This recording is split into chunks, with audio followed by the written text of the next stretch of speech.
shake your dreams from your hair. I'm already there, right beside you.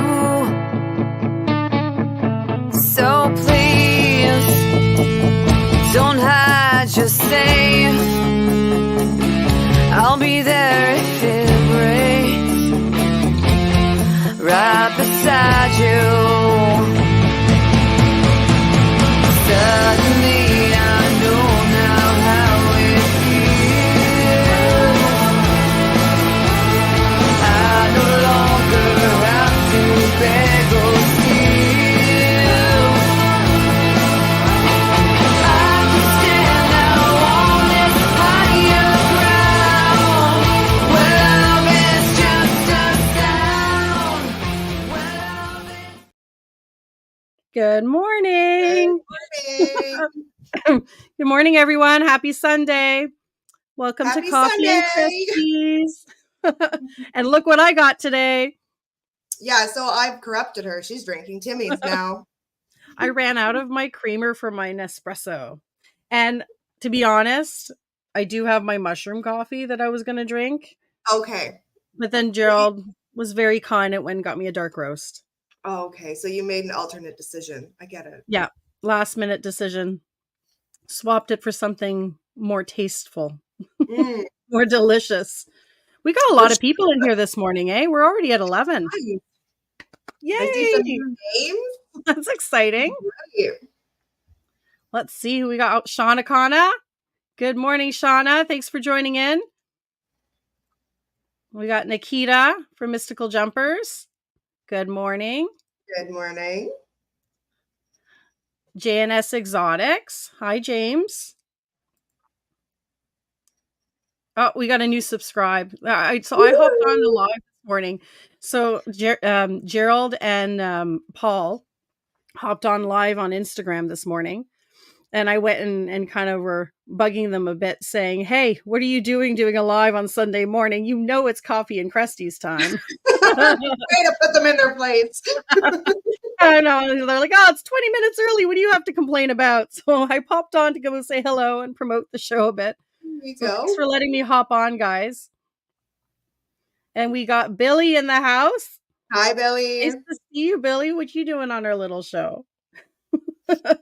Coming to listen about some geckos. Yeah. Well, thank you guys for joining in. EW Exotics. Nice to see you. Nice to see you. East Valley. Hi, Chris and Teresa. We got a lot of people in the house today. Ooh. Wow, early on, too. You guys are early risers on Sunday. Morning, girls. There's the hubby. Christina, nice to see you. Spitfire Geckos. And then there's Paul. Good morning, Paul. Hope you guys are doing well this morning. So, how was your week?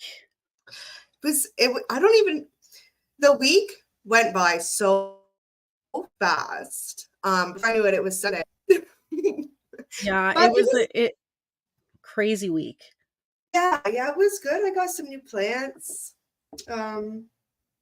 Okay, so April has gotten this plant addiction that has been spiraling a little out of control over the last week or two. I hyper-fixate on things. Well, plants is not a terrible thing. Like I got the new grow light above the plants over here to kind of help. I know. Yeah, because I have all the sun that comes in from the window, but still, like I figured it'd be kind of nice to have. It's really bright though, right behind me, eh? It's not too bad, I don't find. Not on my end, anyways. So, what new plants did you get this week? A lot. I got an alocasia. Is that how you say it? Alocasia? Alocasia. Okay. She's huge. She's so big. And so I repotted her and I got 6 bulbs. And I didn't even dig. I didn't dig in her roots or anything. That was just what was like kind of on the outside. Okay. And then I've got Jesus hearts. A heart of Jesus. It's really pretty pink with like the green on the outside. It looks like a heart. Okay. Yeah, I got a lot of new stuff. And it all started with the terrariums. if I didn't start setting up terrariums, I wouldn't have got into plants. And now here I am buying plants that I don't intend to put in terrariums. So I was really big into plants before getting into Yeah. the reptiles, right? So I already went down that rabbit hole. I had all these fancy, expensive plants here. And so we'll have a lot of things to talk about. I can loop you in. And there are some really awesome podcasts and YouTubers that Really? focus on plants. I'll send you some links because you get to learn a lot. And like I think the bulbs, they're called rhizomes. If correct me if I'm wrong, maybe someone in the chat will correct me. But from last I heard, they were called rhizomes. So they're like for alocasias, anyways. So like I you was have heard they were corms. or corms, yeah. Because I remember when I'd buy them, I could buy rhizome, which is like a tiny little piece of it. But yeah, because I have a new one here growing in this alocasia that's Oh, sprouting on the nice. side. But alocasias are funny, because they do go through like a dormancy process. So like I have a regal shield upstairs, which gets really, really big in the summer. But come fall, like all the leaves go and it goes dormant and it's just the bulb. And then in Okay. the springtime again, I start giving it more water and then life comes again. So Right. So it's like an annual. exactly. Okay. Oh Yeah. boy. If some of the bulbs bloom, you should sell me one, April. Yeah. I could. Yeah. Well, and that's the other thing, right? Like if you're doing something, if you're really successful with the plants, it's so easy to propagate. And then you end up with like, we have our bins and stuff with geckos, but like you can so easily get a bin for propagation. And then you just have it Right. filled with moss and you have a bunch of different like little cuttings for different plants rooting in moss, and you start off wanting to do it for your terrarium, and next thing you know you're like, okay, I got to put some of these on Facebook Marketplace or start selling Yeah. them or giving them to other people. Yeah. So I had actually put some of the little bulbs in the moss, and you have to take that brown coating off and then put them in the moss. And I'm like taking the brown coating off. I'm like, these look like boobs. Why do they look like boobs? That's the highlight of my week, anyway. Yeah. Well, spring is coming around, and they're going to get a whole bunch of more selection at the nurseries and the plant shop. There's one huge plant store in Navan in the East End that we'll have to go check out because they have a whole bunch of different rare, like more uncommon stuff to find. We'll have to go for a drive on a Saturday to go see it. Paul says, "Are those elephant ears? These ones here? This is a poly. Yeah, they're poly. They look like elephant ears, I guess. Yeah, they kind of do. Yeah, the regal shield is like massive, and then as that one grows, it gets even bigger. I used to have a whole bunch of different allocations. Like I had a dragon scale. Oh, those are neat. I seen Yeah, those the other day. the silver cool. dragon. But there's I for some reason allocations don't like me very much. It's the philodendrons that like me. Like I have a plant way back here. You can see it goes almost all the way up to the ceiling. So that's the what is it called? Red emerald philodendron. And I've taken so many cuttings off of that. It's not just one strand anymore. There's probably about 8 or 9 strands going up that pole. Cool. Gerald says plant and pet expo. So you get enough propagation, you can go and sell Oh, all your yeah. plants and add to your table. Yeah. Heck yeah. So I've got bugs now to take because like my clowns and my zebras are taking over. Like I have too many of them. Like too many. I'm to the point where I'm just gonna feed them to my geckos because I have so many of them.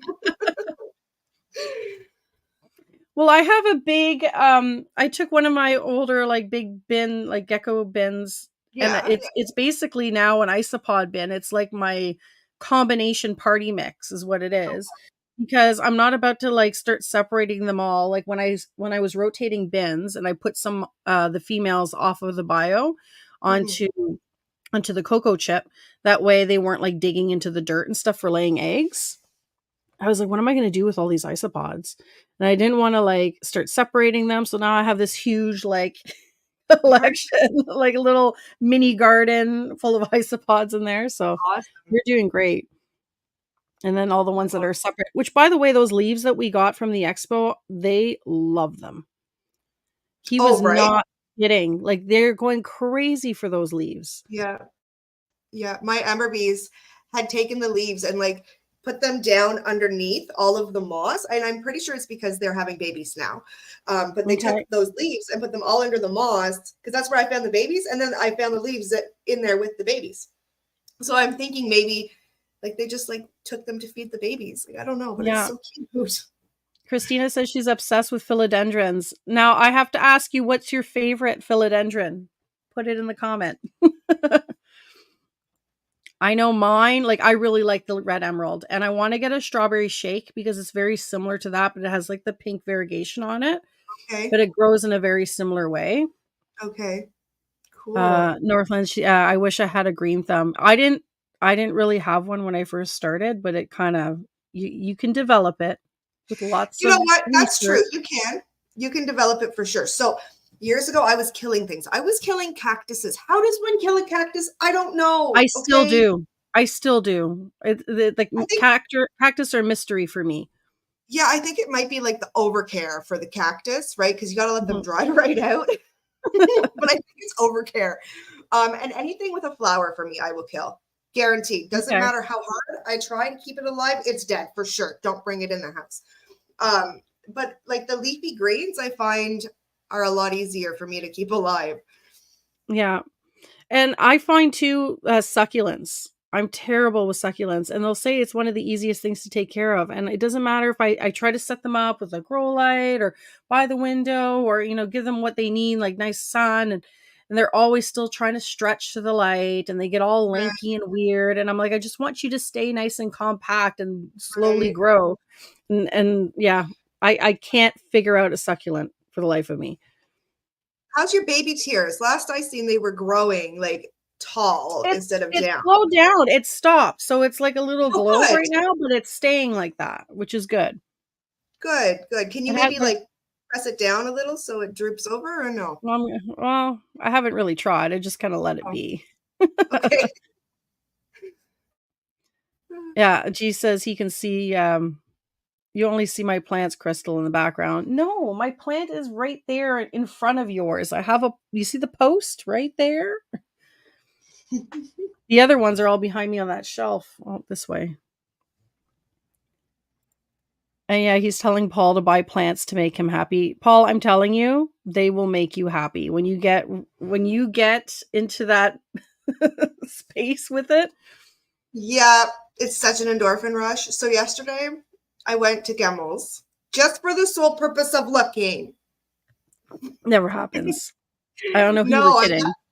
I left with the heart of Jesus. I cannot remember a calendrium. I can't remember the name of it, but that's what they call it on Google.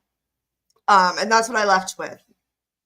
And I'm like, There you okay. go. At least it was only $16. It's not like it Is was. that the one $100. with?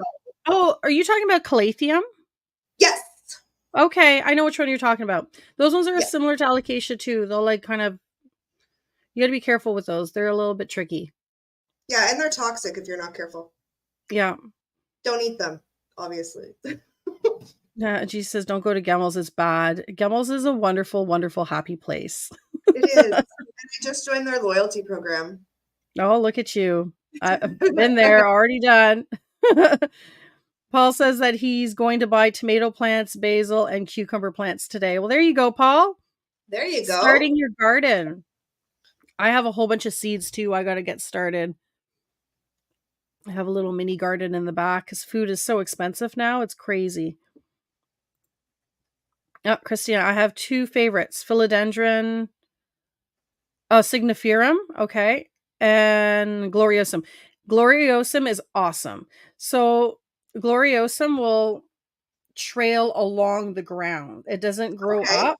So you need like a pot that kind of, when you're potting it, you need to kind of expand the wideness of it because it's going to grow and then will shoot out roots.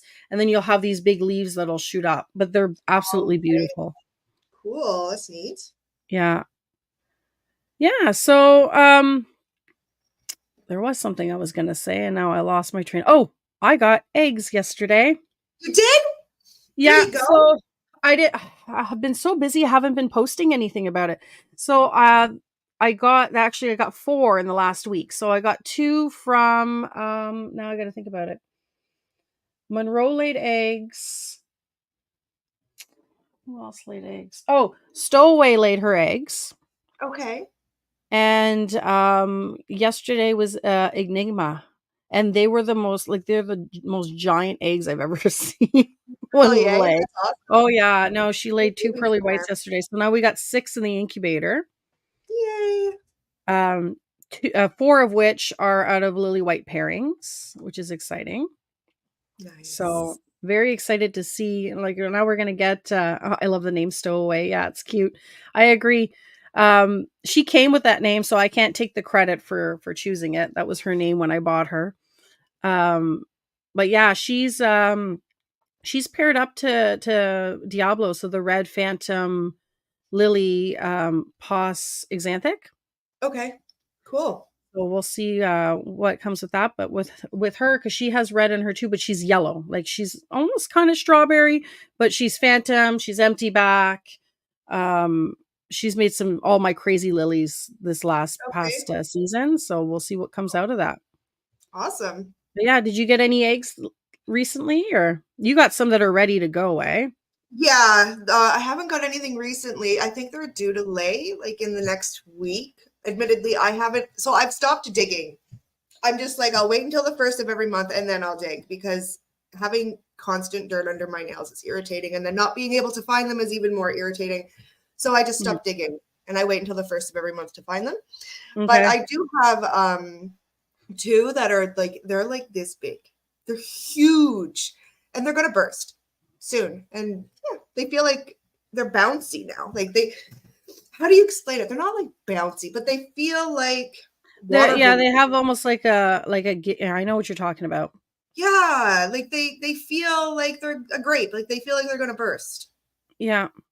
Well, I know you're getting pretty close. I mean, I think you're getting up to the 90-day right now, on those? Days, if not over at this point. Yeah. Yeah. Soon. Well, that's exciting. I took them out of the incubator yesterday and I put them on moss. Okay. Because checking them every day, I don't want to keep pulling my tray out and disturbing the other eggs. So I just took them out, put them on moss. They're going to hatch soon anyways. It's not like it's going to really do anything. And I put them in a little deli cup on moss, and they're just kind of sitting on my steak rack. Just waiting. Yeah, I mean, as long as your temp in your room is the same as what you have your incubator, and you're not having a high like peak or drop or anything like that. Like I mean, a lot of people some people don't even use incubators, right? Because they have a consistent temp in their room. I said, for me, I use the incubator because I'd like to have it at a specific temperature. Yeah. For all of them. But yeah, that's really exciting to see. Like these are these the first ones that are hatching at your place? Yeah, these are my first ones, like ever produced by me. The first ones ever. I'm so excited, and I really hope I think it's going to be good, because the female and the male both have really big heads and amazing structure and stuff. So it'll be so awesome. I'm so excited. Which one is this out of the lily? Yeah, it's Oasis and Poseidon. Oasis. Okay. Yeah. Oh, geez, he's mentioning names again. I like Debit and Visa. Okay, so I don't have one called Debit, but my new one from from Europe, I did name her Visa. And then he says Overdraft. Yeah, the cappuccino I have is named Overdraft.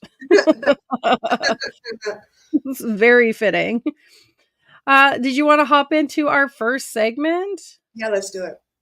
Okay, let me grab it. There it is.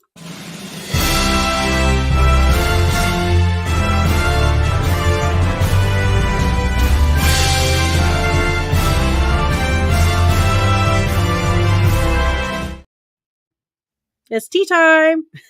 So what is your little round of positivity for this week?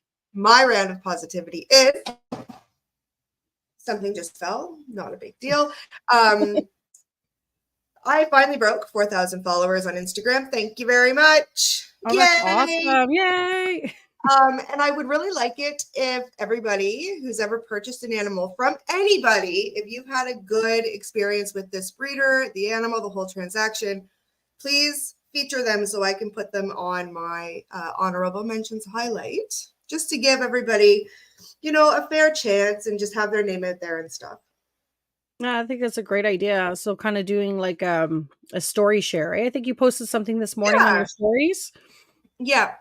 I feel like there's too many negative reviews floating around Instagram on stories and stuff, and I really want to highlight the positive stuff and the good stuff and the good breeders, because as a new person coming in, right, for example, me with geckos, it was really hard for me to find a gecko breeder that I could trust or felt like I could trust, right? Aside from you, because like you're different, but online, for example. And like I really had to do my research to be able to find one. And I feel like if there was just a story or something or a highlight that I could see, I could just like click on the person and it would be fine, right? But I put a lot of legwork into it. Yeah, and I think too that's kind of what we're trying to do too with the podcast as well. And that gives us an opportunity if you're sharing other people, and we can also communicate with them and try to get them on the segment and really start promoting breeders, because it's tough. I know like there's so many different small breeders across Canada, and like even yesterday I like when I was speaking to our guest, which I'm not going to mention yet, but she was talking to me to some breeders in her area, and I didn't even know, and I wasn't following. So like you still have new people that come up that I was like, oh, I didn't even know about them. Follow back or go and follow, or So I try to follow back people when they do pop up. Like of course if they're actual breeders and they're coming in and they're even if they're new, because you do get some people that'll come in and try to follow you that are kind of like, is that a bot, or that's not looks like a gecko breeder or something. But I think it's a great idea to like share it and spread the knowledge with everybody, right? And share those positive reviews. Yeah, exactly, for sure. And it's so crazy that you mentioned the bots, okay? Because after I reached 4,000, I had three bots follow me, one after another. And I could tell they were bots because it was like the 18 plus, female grossness that goes all over Instagram. I'm like, ew. I was like, force unfollow, because I don't want any of that. None of it. Yeah, you get so the boys last night when they had their live chat, they got their first bot in the chat last night. Really? And she was relentless, and he had no idea how to put a wrench on people for YouTube. So he went backstage, and I went over and we figured it out. So I have a little wrench now on his podcast, and so does Shauna. And so now we can go and kick people out. Oh, like the moderators or whatever. Yeah. So now definitely. Oh God, I gotta go back and see But that. it was so weird. And then he was just like silencing the comments at first and not really like paying too much attention to it, right?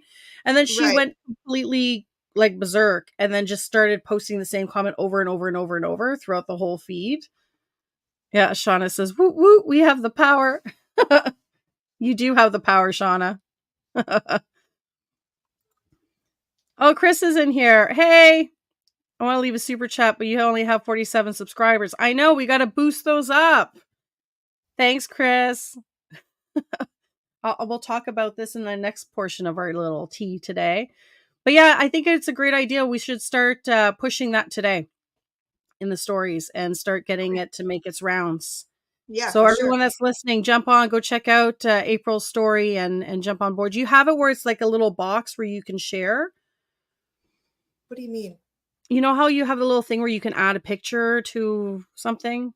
I'll set that up today. We can do it that way. I don't have that. Sorry, I completely blanked. But like, so I can do it that way, or I can do it where they would tag me and hide the tag under the photo, right? And then they could tag the other breeder and put their experience and stuff. And then I could reshare it and then highlight it. I think if you use the box, though, if someone goes and clicks on that, you can see what everyone has shared through that. Okay. Then you have a whole list of like different positive reviews, right? Okay. Yeah, that's actually, yeah. Okay, I'll look into that after. I'll look at it today and we'll set it up for sure. And my little piece is I'm on 15 minutes of lame on Wednesday, so I'm wearing the Fat Man shirt today. Love it. So that's going to be fun. So go to Fat Man Nation. I'll share all the links on Instagram. And yeah, I'm going to be on the 15 minutes of legs segment, which means I'll get to participate in the campaigning this winter, There you go. which is a good Get time. ready for the cringeworthiness. Oh, she says I didn't get a wrench. How about I give you a wrench for coffee and Cresties? I'll do that later. What's he saying? You should change the name of the show to Coffee and Titties. Oh God, Chris. No, probably not. This isn't Cresties Gone Wild. Yeah. Could you imagine? Oh my goodness. Well, it could be. Did you want to hop into our next one and bring on our next guest? Yeah, let's do our it. guest for today? Okay, hold on.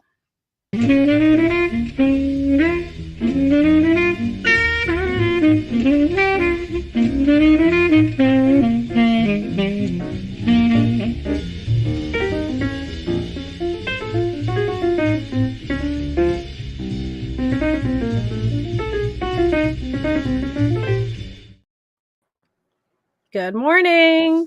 Morning. So we have Alexis here this morning from Northland Exotics. How are you? Good. How are you guys? Doing great. Thank I you think guys so our much for having me weather- on this morning. No problem. We're super excited to have you on. I think your weather is probably not as nice as our weather though today. Probably not. It is currently snowing. Ew.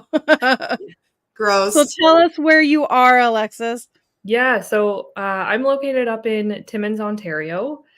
So that's for anyone who's not familiar with Timmins, it's probably about 4 hours north of North Bay or about 3.5 hours north of Sudbury. So we're sort of right in the middle of the two cities, but just north. Okay. Cold. She's somewhere cold.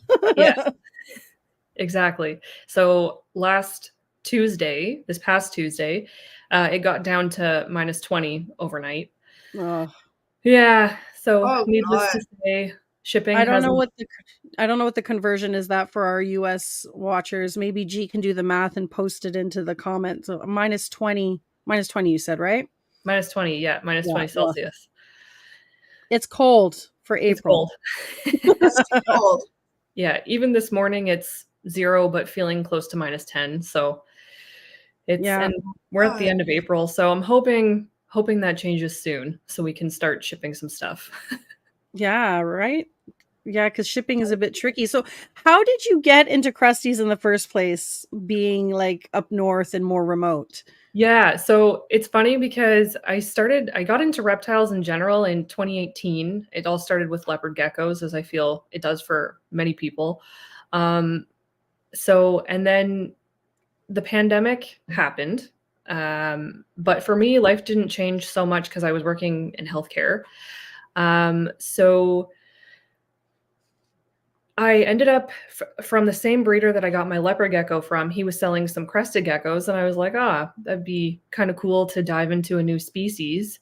So that's how I ended up getting into crested geckos. My gecko Java here was my first one, and she is just a pet, so I wasn't really looking at coverage or structure or anything like that. She does have good structure. She comes from supernova lineage.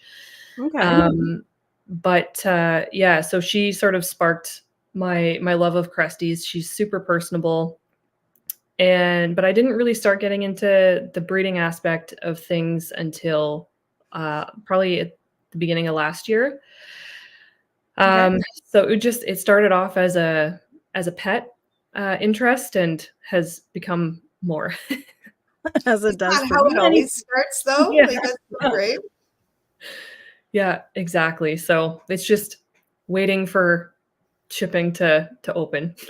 Yeah, so talk to us more about the shipping up north, because I guess you have a bunch of different, much different struggles than what we do, right? Like Canadian shipping as a whole is a little bit trickier than I know US shipping, but yours is a whole other ball game. Yes. So our shipping season is much, much shorter than even like Southern Ontario. For example, like my winter holds for this past season started in September. Oh, wow. Wow. Yeah, so Really? because yeah. So Reptile Express, I don't know if if UPS was an option because they sort of run a little bit differently up here. So FedEx is the primary carrier that Reptile Express uses for our shipments up here. Mhm. And unfortunately, much of the time it's 2 day shipping. Okay. Yeah, so that changes um, when we can ship. Like I know I still have holds with Gecko Coven and a few other breeders, and all of them are 2 day shipping. So Yeah. there's if you can't even get a quote right now because Reptile Express is still They just closed don't for 2 allow weeks. it, eh? Yeah. Yeah. Wow. What's your closest hub? Like, if you like, what I guess for you guys, like for the airport or like when they fly them in, like how far is that from you? It's not too far. Like I know when I looked into hubs last year, we have a it's a really small town, so we have a like a print solutions store that acts as a hub. Okay. So they're only about 10 minutes or so, but Okay. it's still a 2 day process to get it even to them. Yeah. So it's really weird because it seems the geckos seem to sit in Mississauga for almost a day. Oh, Yeah, okay. it's Yeah, really so they sit bizarre. there and they're flying into where? Like, are They're they flying into the Timmins Airport. okay. Yeah. Do they So have like a FedEx like location, like an actual hub at the Timmins Airport that you can go to? no, No way. nope. They Wow. all they arrive at the airport and then they have to be immediately transported to their hub, which is basically Okay. right beside the Print Solutions location. So yeah, it's nice because whenever geckos have arrived for me in the past, the FedEx delivery, whoever's doing the delivery that day, they'll actually call and say, "Hey, the temperatures are looking like this. Would you rather just come and pick them up here as opposed to me putting them in the truck and having them spend half the day on the truck?" So it's really nice because they'll give me a call and they're super with the animals. Well, No, that's that's really good. awesome. Yeah. Awesome. I Have would you? imagine, like, do you find less of a struggle of like, because you said, I think you imported, right, from the States? Like, has it, because they end up in Toronto anyways, like in Mississauga area, that's where they are. So if they're holding them there for a day, when you're doing an import, I would imagine there'd be less of a delay because they're already going to through Reptile Express, right? Yeah. So luckily for me, I have a um, saint of a friend who she will hold them for me until I'm ready to pick them up. Okay, that's So awesome. yeah, so she'll because that's actually what happened with one of my geckos that we'll end up talking about today is that I ended up needing to import them in November of last year. And but because shipping had already closed from Toronto to Timmins, there was no way to get this gecko from the import facility in Yeah, Toronto up to Timmins. yeah. So thankfully, I had someone in Southern Ontario hold them for me until I could pick them up.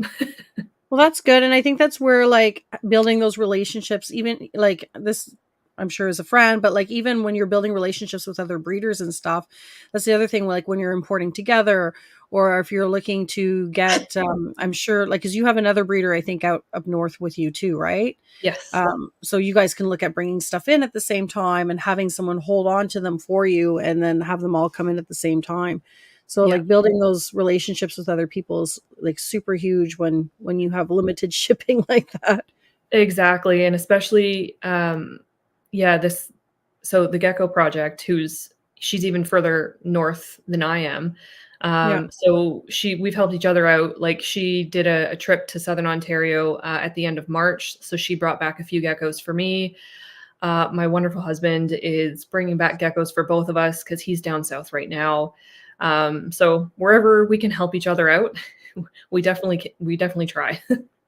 You got to do what you got to do, right? Yeah, To exactly. make it work and get those geckos because you just want them so bad. Exactly. Especially when, like, for winter holds, I mean, I haven't seen many of these geckos in over 6 months, so they've probably changed a lot. So really looking forward to seeing how they've changed from their sale pictures. Yeah, I know for sure. Probably even more pattern and because they're bigger than what they are. Do you get do you ask for like update pictures to see how they're going or? I It depends on who the breeder is. Like, I know some breeders are really, really busy, and but if it's someone that I chat with frequently, then sometimes I'll say, hey, if you're cleaning their bin or whatever, like, they don't have to be fired up or anything, but if you wouldn't mind maybe just snapping a picture. So yeah, it sort of depends on who it is. Yeah. Gerald, I don't think she's that up north. He says, "Kids, she lives close to Santa Claus." Santa bringing you some geckos. Yes. That's he's making an elf reference. I know him. Well, let's prop up some of the geckos because you shared with us some. We have your top 5. Yes, it was So so let's hard talk picking about 5. them. So who's this guy? So this is Masquerade. This gecko is probably one of the coolest geckos I will ever have because Exanthics were, I mean, they're just not in the budget for me at all. I happened to enter a giveaway being done by Greek's Geckos Okay. last year, and she's in the States. And never thinking, I mean, I never win giveaways of, anything. So, and then I didn't even know that the draw was being done. And all of a sudden, my inbox started blowing up one night. And my brother-in-law was in town. And everyone was saying, congrats, congrats, congrats. How exciting, how exciting. And I was like, what is everyone talking about? And sure enough, I go and look at the draw. And I had won this little guy. So it was November. So this is the gecko where I needed to import them. Like, it was the last import of the year. And I had no idea how I was going to get them from Toronto to Timmins, but we made it work. They're here. Yeah. They're safe. I think the last import was in September. Well, there was more. I think there's one in November too, right? But Yeah, there was. It was the November import. November one. Oh, so that's a bit scary when it's getting a bit colder in your end because I'm sure it gets Yes, colder sooner for you. I exactly. remember that draw because I remember seeing like this gecko specifically. So it's funny that you mentioned it because I do remember that draw. Yes, yeah, it That's was. really exciting. Congrats! Thank you. It's like, It was a wild experience. Sure. So they're still really, really little. I think when I last weighed them, they're about 6 grams still. So they're, just Okay. a baby. But a dream of mine is Exanthic lily whites. Okay. So when I figure out what gender they are, we'll sort of, I guess, splurge into a 100% het Exanthic lily white. Yeah, I was Yeah. gonna say you have the time to kind of prepare for that because it's either you play the long game and then you get a lily white and make a bunch of hats and then but then you have it two related, right? So you're almost Exactly. better off waiting and investing in that lily white that's 100% het.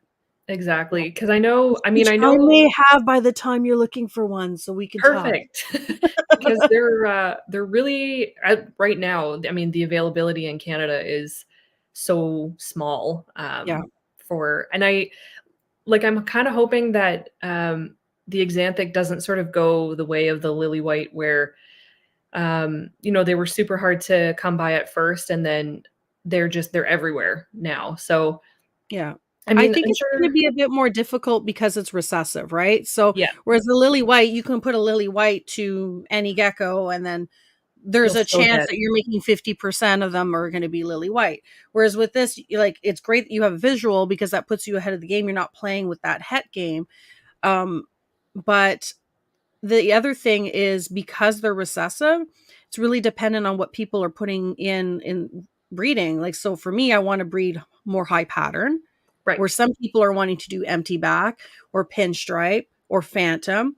So even though there may be more people working with them within Canada, which there's still not a lot of people. It's very uncommon to find breeders working with Xanthics in Canada. But those that are working with them, it'd be nice to see if people are working on different projects, because then you can get a variety of different pattern expressions on the gecko. And then it's not like you're just all getting phantom Xanthics, right? Like you'll have more of a Exactly. variety to choose from. Yeah. Exactly. Yeah. So, because I know she's working a lot with, like Greek's Geckos is working a lot with super stripes right now, Yeah. and still a little bit of Xanthics, I believe. But I think, and it's tricky too, because I mean, I know if you go far enough back, sort of Xanthics and lily whites are, they're all related because it's all, a lot of it's line breeding anyway. But Yeah. if you can still sort of diversify the gene pool as much as possible, it's ideal. Yeah. Well, and that's where it comes into play when people are working with new genetics, that they're not just trying to make, like, that they're not cash driven, that they're not trying to make a lot of money quick and putting Exactly. that out the window. And we saw that with caps, right? Like when you're breeding too close together, then the lineage is so tight. So I know, like, there's if we talk about chocho, the gene out in Korea, there's from my understanding, what I've heard is there's a contract. So if you're looking to get into that gene, you have to sign a contract that there's a specific plan and way that you're going to breed that gene out to be able to have that lineage be more diverse. So Wow. that Oh, really? you have to commit to not like breeding back to a parent and so on. Like, so it is a long game, and that means it's going to take a lot longer for the gene to be readily available. But at the end Mhm. of the day, it's for the betterment of the gene. Like you're going to have better quality if you're putting it into different um, lineage of geckos, and you're focusing on structure and on different aspects, and not trying to mass produce just for the gene. Mhm. Then the end result is you're going to have a lot nicer geckos. Exactly. And I know that's something that a lot of breeders who are working with Xanthics are struggling with right now, is structure, just because I know for the most part, a lot of them don't have great structure, because you were trying to prove out, the visual traits more Yeah. so than structural. So that's, I think, going to be a goal of mine too, is Xanthic lily whites, yes, but also making that structure really nice for those Xanthic lily whites. Yeah. So Yeah. it's probably going to And I be think that's a challenge for all new genes too, right? Because the lily whites have it now. You can see some lily whites with really spectacular structure, and we yes. saw it in caps, and we're seeing it in Xanthic. And I'm in Pixel, and Pixel is very, very new, and you see that in Pixel as well. So it's I think it's just part of the game. The new Yeah, genetic comes in, and then you have to build on it and be selective about what your holdbacks are, and how you're going to progress with that gene or trait. Yeah. exactly. Because even I have a lily white in this enclosure here, and he was my first lily white ever, and he's from Nang geckos. Okay. So really, really nice coverage, but his head is very narrow. So I feel like it was sort of early on in the lily white game where the coverage was awesome, but Yeah. structure was a little bit. So it'll get there, I'm sure. It's just going to be a bit of a, like you say, just being really particular and Yeah, that's and doing pairings that complement each other, and you can have two geckos that have the most beautiful structure on both sides, and that might not produce nice structure in their hatchlings, right? Some pairings just don't exactly. work. And yeah, and that's where you kind of learn in time when you're doing pairings, like, okay, well, that one didn't work, so we're not going to repeat that one. And how Mhm. can we kind of improve and kind of modify your breeding plan at that time, right? Well, congrats. He's awesome get for you. Very Yes, pretty. thank you. That's really Very, very exciting. pretty. So who's this one? So this is Zephyr. Zephyr was produced by Vera Exotics, Okay. and he is out of Lyric and Squash. Okay. So Lyric was originally from Witching Hour reptiles. So I've got quite a few geckos with Lyric lineage. And I think she was produced by a small breeder in Alberta somewhere, like a super, super small breeder. Okay. And then Squash is Northern Gecko. Okay. So he's Squash is almost his base color there, but a little bit darker. And my goal for I was him, going to ask what his base color was because he's really high coverage, eh? yes, yeah, he is, and he just hit 22 grams. Okay. So he's still got a little ways. I mean, I know he's probably not going to change too much more, but he's still got a little ways to go. Yeah. I find my other lily whites, their coverage just increases probably until about 30 grams or so. But his base color is yellow. Okay. So it's actually quite a vibrant yellow. He's only partially fired up there, I'm pretty sure. And he's got a full sister with Vera Exotics. And she's really cool. She's the same base color, but like a shade darker. Okay. So my goal with him is I've got a beautiful lavender female coming from House of Geckos. So that's my future pairing for him. I'd love to produce either more like him or some really nice lavenders.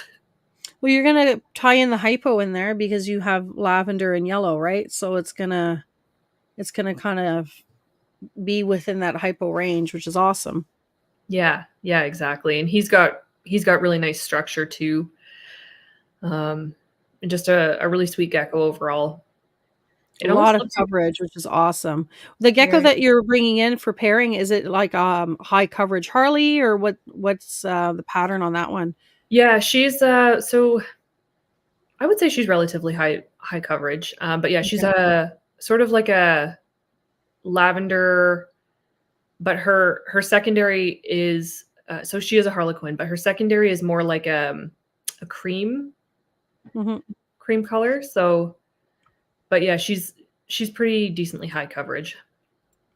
The Good Gecko says pair him with your Xanthic. We were talking about that and saying that she wants to find a lily like this that's 100% head Xanthic. Yes. Yeah. Yeah. Beautiful. And you always hope that your male, that your visual Xanthic is male. Yes, I don't think I've ever hoped so much for a male in my entire life. Yeah, I know. I was super thrilled when I got mine, and I was like, "Does it have pores?" And he was checking. He's like, "Oh yeah," because I'm like, "I want a male." Exactly. And yeah. By the time we picked up our geckos, that it was very, very obvious that he was a male. Yeah. Mine. He hasn't dropped his yet, but he has pores, so we'll see. Mine is just, it's so hard to tell. I can't tell yet. So hopefully in a few more grams, I'll be able to tell. He's still little. Yeah, exactly. Well, that's really exciting. I think yellow lilies are one of my favorites. I love yellow lilies. I haven't seen too many of them. They don't seem to be as popular. I was showing April, was it last week, the yellow lily white empty backs that I had. Oh, stunning. Out. And stunning. Don't want to let those guys go because they're so cool. Like and I just want like their head empty back, right? So I now want to pair it to, I'm hoping they're females. So I could pair it to my C2 male that's empty back and make like super empty back because I just want that yellow right down the center with like the thick white. It'd be so cool. That would be so nice. It's like what I'm visualizing is going to happen, but we'll see. Willing it to happen. Yeah. With any luck. Yeah. So who's this one? So this is Rio. Rio was produced by Rampage Rax, and he is out of Godiva, and I don't know if it's Jagger or Jaeger. So Godiva is a splashed out gecko, and Jagger I have parent pictures for, but that's about as much information as I could find on him. Okay. So Rio is, I've got big plans for him potentially next season. It might have to be the season after. The female that I'm going to be pairing him to is a super high coverage extreme Harlequin from Tara Lee's. Okay. And she's currently laying this season, so we'll just have to see where she's at after this season. But if I have to wait an extra season, that's totally fine. So yes, the goal for them is to produce super creamy, high coverage, drippy, extreme Harlequins. That'd be really I love his nice. head. He has such. I like his snout too. It's not like a long snout. It's a very nice, perfect snout. Yeah, Very he's got really, really nice structure. He's not ready to breed quite yet, so he's still got a little bit of filling out to do. I think he's sitting at about 27 grams right now. Okay.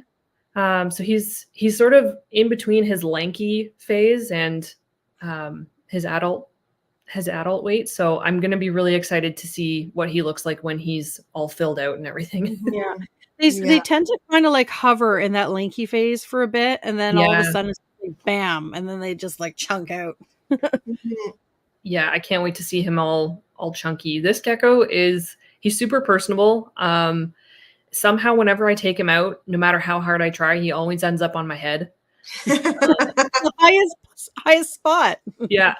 Yeah. So he's really good at maneuvering around any tactics I have to keep him off my head, but he's one of my favorites for sure. I can see why. I know April's like looking at it. She's been analyzing the gold standard gecko club and all the yes. like requirements for, and she's like, I love the head and the snout. I'm like, you've been He looks reading. good. The Yeah. eyes are good. He's Everything's super good. cute.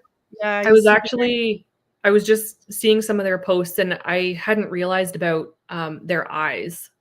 yeah. So like even looking at him right now, I think he still fits for eyes as well. Mhm. Mhm.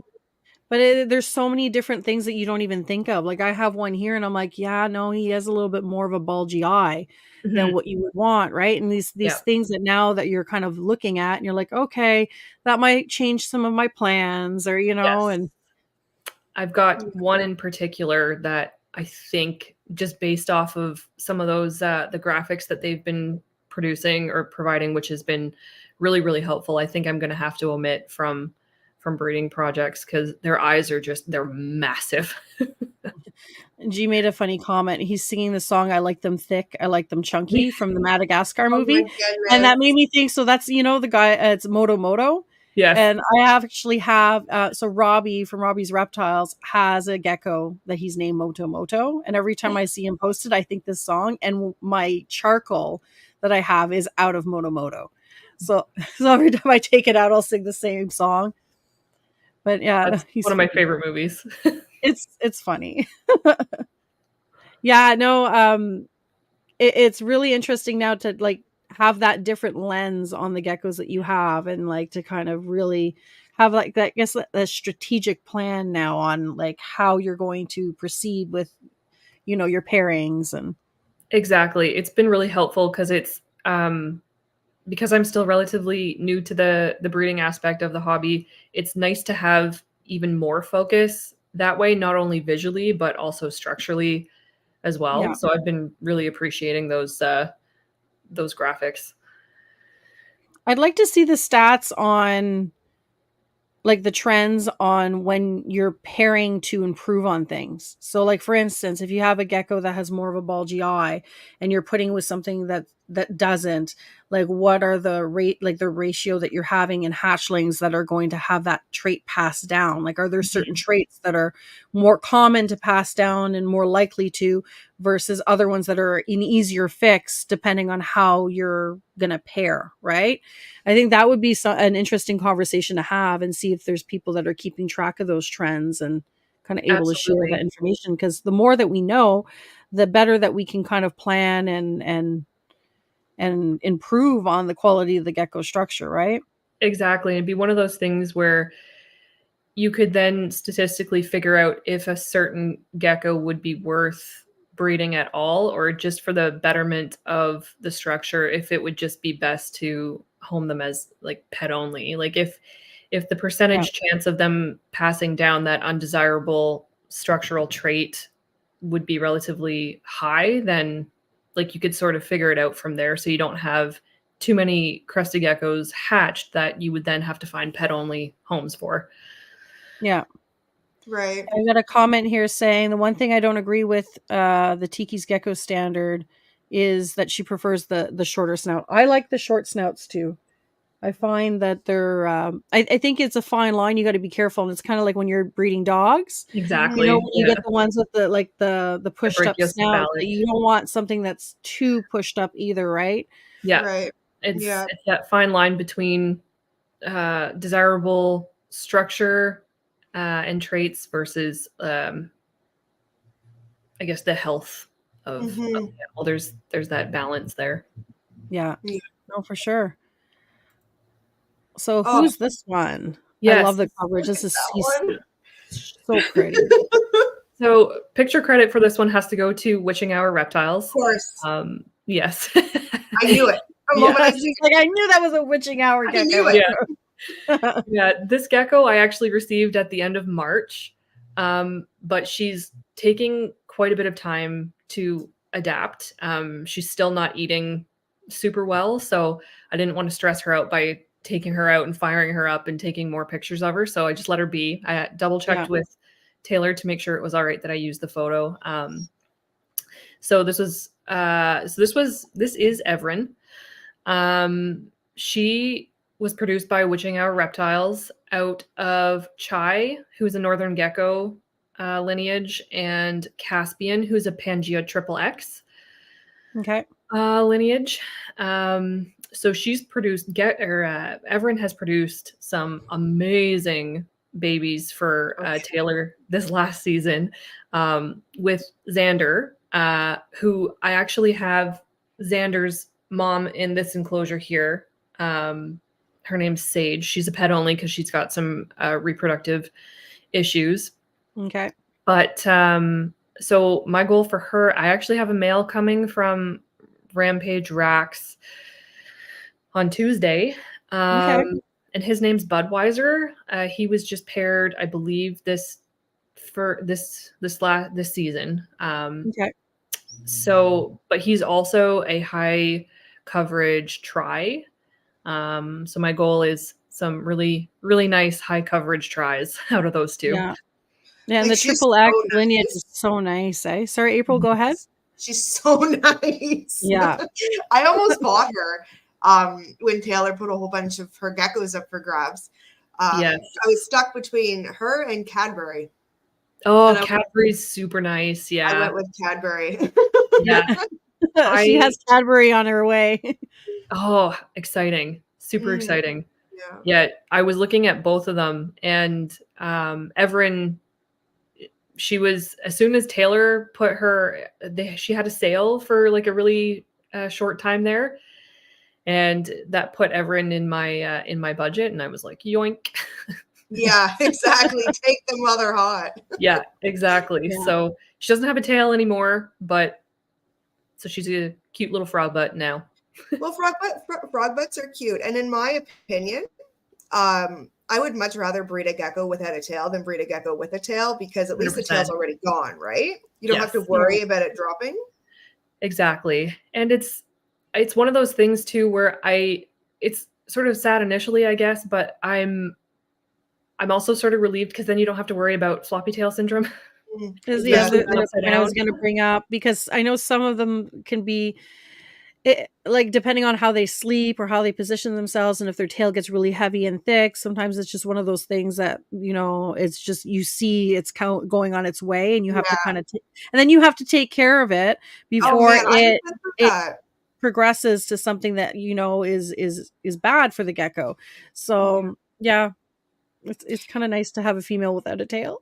Exactly. Yeah, I have a really nice lavender tangerine lily white. Okay, and she's perfect, and she had the most beautiful big tail, and she's just gorgeous. Okay, but she wouldn't stop sleeping upside down. Yeah. She would not, and her tail. So you know how there's two different types of floppy tail. There's the floppy tail that does this, and then there's the floppy tail that does this. Well, she was doing this. And I was like, girl, like, so I'm moving her and trying to, you know, clutter her up some more, maybe hoping she'll stop sleeping upside down. No, she didn't. So I had to force drop her tail. It was a 2-week process trying to get this girl to drop her tail, because she's so friendly that she's just like, nothing stresses her out. Okay, nothing. And it was a whole process, but I finally got it dropped. And this was what, 3 months ago? And she's still sleeping upside down. Yeah. Like still Yeah. every day in, day out, she's upside down. So it was a good call to drop the tail, but. Well, and I've even had some people argue that them keeping their tails is somewhat unnatural because in the wild, like 99% of them will lose their tail for some reason or another, whether it be predatory or, a thunderstorm or whatever the case may be.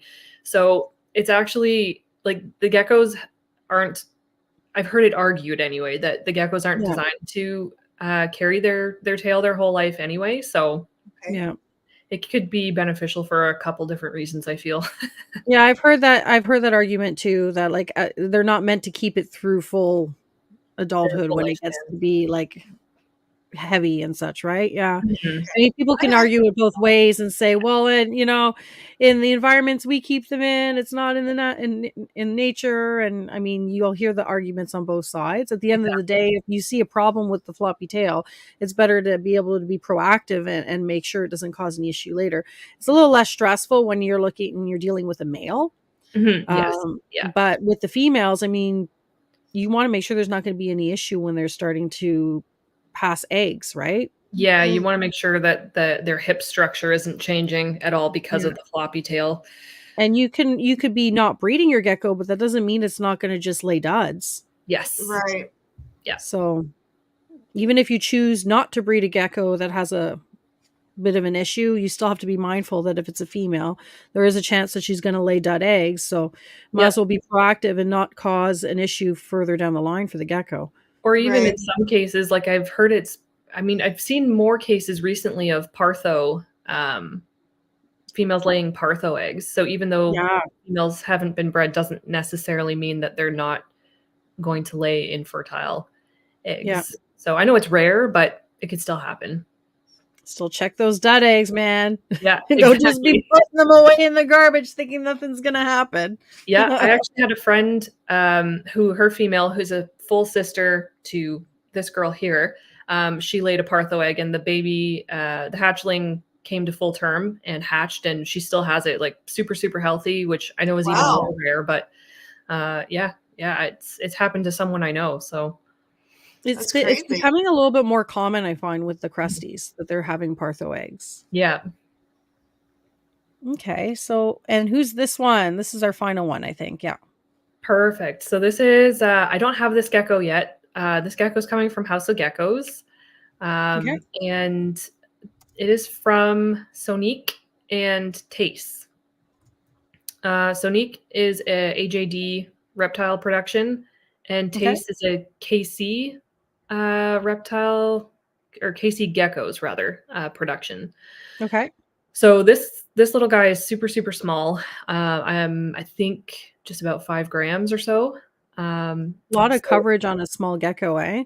Yeah, and that's what really. This is sort of what I'm aiming for is I don't think it's a try because I think it's fired up there, but the high coverage, extreme harlequins is what I'm going for. So I don't necessarily have plans for this gecko quite yet because I don't know gender and everything, but this is one of my favorites that will be coming to me on Tuesday. What a beautiful baby. Exciting. Yeah, super exciting. We're going to have quite a little bit of an influx of geckos on Tuesday. Yeah. No, it's exciting. So, do you have pairings going for this year? Like that you have anything that you're going to be producing this year yet, or not this year? But definitely next season. Even though I'm getting Budweiser for Everin on Tuesday, I wanted to give her the season off. She's still at a really good weight, even like after laying for witching hour. But she is very slow to adjust. So I just want to give her some time just to adapt to life a little bit. And so we'll take our time there and pair her to Budweiser next season. Okay. Well, And you're being smart about it because like a lot of people are quick to just rush in and just grab stuff because they want to breed right away, right? So you're already from the get-go thinking more strategically, and you seem to know already kind of what you're wanting plan-wise on what projects you're wanting to focus on, which is kind of refreshing to see, like that there are breeders out there that are coming into it and already putting that thought right at the get-go of, what your plan is. my priority will forever be the animal, and I'm in this hobby because I love Crested Geckos. I'm not here for to make money at it at all. So there's no rush for me. I'm just looking to really make, and I think, as breeders, we have a major responsibility in bringing animals into the world. So I think everyone should do it strategically because there are already so many out there. So we should really only be producing geckos that will find homes easily, to the best of our ability. Sometimes, Yeah. even with amazing pairings, sometimes you'll still have some sort of funky little guys that come out. But I think it's just super important to be mindful of bringing life into the world. Yeah, 100% agree with Yeah, you. for On sure. the same page. Like if you're being strategic on your pairings, and of course you're going to have certain goals, and those goals are usually going to be your holdbacks. Mhm. And if you're lucky enough to have multiple of your goal hit, then you have some higher end animals that you can sell to other breeders and such.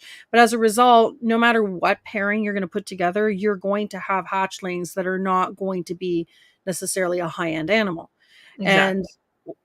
I'm of the mentality of try to produce that high end animal so Mhm. that you do have a smaller amount of pet quality animals Yes, versus just solely breeding for pet quality animals, right?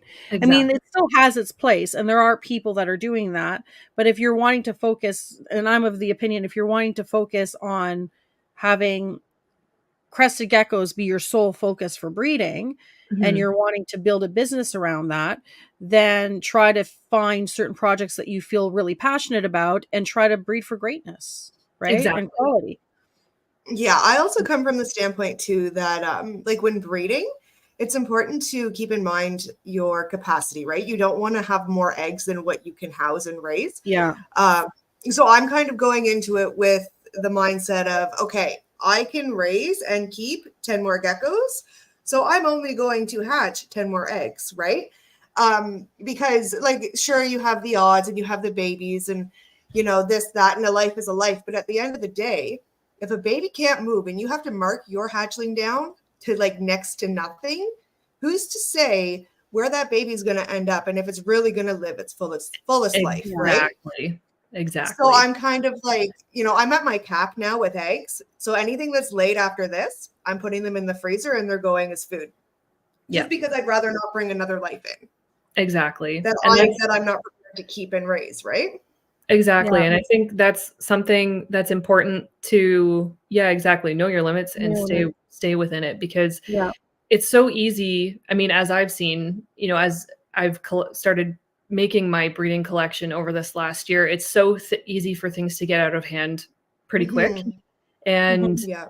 and like you say, you want each and every gecko that you're bringing into the world to live their best and fullest life. So it's just important it's important to be mindful that even like in this slow market, everything might not sell. So you have to prepare to be able to keep each and every hatchling that you're producing so far, basically. My husband's saying he agrees, and he Yeah. says, speaking of which, he will have, his 40 boas. So he bred our massive boa, and I laugh all the time. And I'm like, "Are you ready to have these 40 boa babies that are going to be born? Because it's going to be a lot." Yeah, Where are you going to exactly. put them, Gerald? Where are you going to put No, we have enough hatchling rack space for them? Oh it. It's dear. just, I don't think he's not planning on doing it again. Okay. He just wanted to do the breeding the one time. So if we don't move them all quick, you know what I mean, within the first whatever how long we have them, like we have the space to kind of maintain them. Oh, he says he's Right. moving them to your house. So you better get your rack ready. Joke's on you because yeah. Yeah. I mean, Oh, okay, goodness. maybe I could take like a couple. I could take a couple, I guess, until they got really big, and then they'd have to go back to you. April wants the most expensive ones. She wants the moon glows. Yeah. He's diversifying what he's going to have available at VIP Morphs. Oh my goodness. So, what are you up to, if you don't mind me asking? How many geckos do you have so far? So, oh, my parents are watching. I know they're probably going to pass out. But I'm somewhere around the 80 mark right now. Okay. Okay. Yeah. Yeah. So a lot of them, like a lot of them are really, really, really small. Yeah. Still. So I am growing some of them out. And we'll see, because when I started getting into my breeding collection last year, I was sort of You're being called out. so when I started my breeding collection last year, I was, and I feel like this is how a lot of breeders start out, but yeah, exactly. This is our favorite question. But I was sort of, anything that I thought was really nice looking, I was picking up, because Yeah. the market was, and still is, ridiculous. So I was Yeah. picking up really, really nice animals for next to nothing compared to what they were selling for a few years ago. And so, and a lot of people were having like a buy two get one, or whatever. So It was too good. it was just too good. So here I am now. So we will, and this coming year is going to be a big year of growing out and really narrowing the focus, and going from there. Hopefully making my number a little smaller. Yeah, Make so it I like won't lie. It is too good. Okay, it's too good for a new It person, is. because I was new, fresh coming in, and the market was like, no, it's really not this much for this gecko. Like, this is impossible. But no, it definitely was. Yeah. So I managed to get some really nice geckos with some really nice structure, and I Yeah. didn't end up having to go bankrupt for it, which worked out. Exactly. always a Well, good thing. even Rio, who was the gecko produced out of Rampage Racks there, out of Godiva and Jagger, I got I got him for $150. Like, Yeah. it was It's just, it's too crazy. good. Yeah, for crazy. sure. You can't just pass things up like that, especially if you have like a vision for it and you're like, "Oh, I see how this can work for me." Yeah, Yeah. exactly. So Well, that's awesome. So, where can people find you and follow you in your journey as these geckos grow and you start your breeding projects? yeah, absolutely. So right now, primarily through Instagram at Northland.Exotics. Okay. I will be getting a webpage up and running, hopefully in the next couple, like, month or two, maybe. Awesome. And I'm also going to create a Facebook page because I have found Facebook extremely helpful for tracking down lineage for certain Oh, geckos. okay. Oh, really? Yeah, Emily at EW Exotics has shown me how to search breeders' pages for specific names, and the information you can find on Facebook pages is amazing. So Oh, That's really? awesome. yeah, so I'll probably end up doing that just for future buyers. Well, hopefully my goal is to have lineage laid out very readily accessible. Yeah. But also it's helpful tracking it through Facebook, I find. So I'll probably be getting a Facebook page up and running as well. Yeah. Professional gecko stalker. Good to know. I'm going to keep you in my back pocket. Yeah, she's like I- the FBI for geckos. That's great. yeah, I know who to message now when I want to track down lineage. I might Yes. have to call you. House of Geckos is also amazing. I don't know how she does Yeah. it. She's a detective. And finds all the info. Yeah. I did. I knew in groups that you can go in a group, and if I'm looking for something specific, let's say I'm going in the pixel group and I want to find something specific, you have that little search bar and you can search and find, and it filters.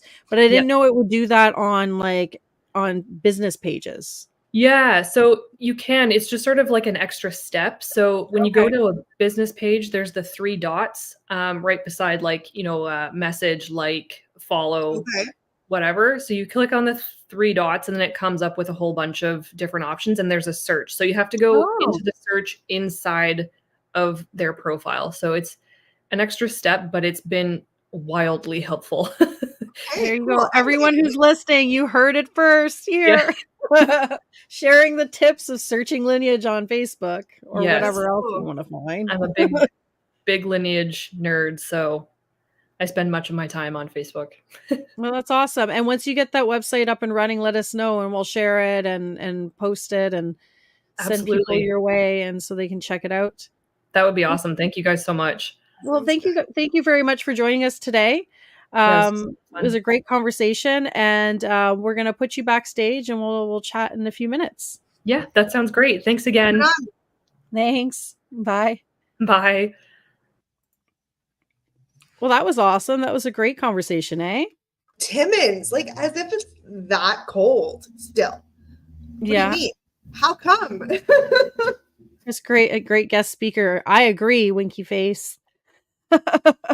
No, it was awesome. It was a great interview. It's really nice to see how different breeders are across Canada and the different challenges that they have, right? And how you get your start and access to geckos, and the whole shipping side of things is pretty eye-opening, especially for us being in a different part, like being more south. When you're planning to want to either sell to somebody or buy from somebody in a more remote area for shipping, what challenges you might not be prepared for. So I sold a snake out near that area. Okay. Somewhere around. I know it was close to Timmins anyways. And I ended up driving the snake up there because we couldn't get a hub. We couldn't get, ups to go out there. Like no one would go out there. Ups, UPS, not ups. Anyways. Was that the one you did the drive with your dad? Was that the super long drive? Oh, okay. That was in Montreal. That was Quebec City. We went down to get geckos, but this was years ago. And I drove for like 4 or 5 hours that day, just one way. Okay. And we ended up meeting halfway. So he drove 3 hours to meet me. Geez. 3 or 4 hours to meet me. Yeah, we both left at like the same time.